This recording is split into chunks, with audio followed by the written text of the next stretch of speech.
আপনার বাড়ির পাশে নব্য ইসরায়েল। আমরা বড় ইসরায়েল সম্পর্কে সচেতন আছি কম বেশি, কিন্তু আপনার ঘরের পাশেই নব্য ইসরায়েলে জন্ম হয়েছে, এই ব্যাপারে আমাদের সচেতনতা নাই।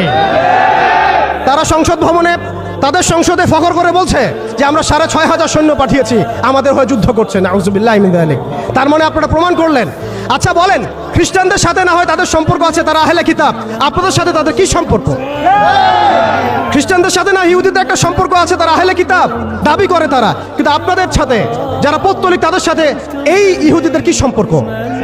শুধু তাই নয়, আমরা লক্ষ্য করছি, আমরা আমাদের পার্শ্ববর্তী নব্য ইসরায়েলের মধ্যে লক্ষ্য করছি মুসলিমদেরকে তারাবির নামাজে টর্চার করা হলো, হোলি উৎসবের নামে মুসলিমদেরকে নির্যাতন করা হলো।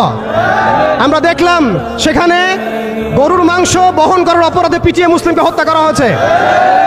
লক্ষ লক্ষ একর জমি যেগুলো আমরা ওয়াকফ করেছিলাম, সেই জমিগুলোকে রাষ্ট্রীয়ভাবে বাজেয়াপ্ত করা হয়েছে।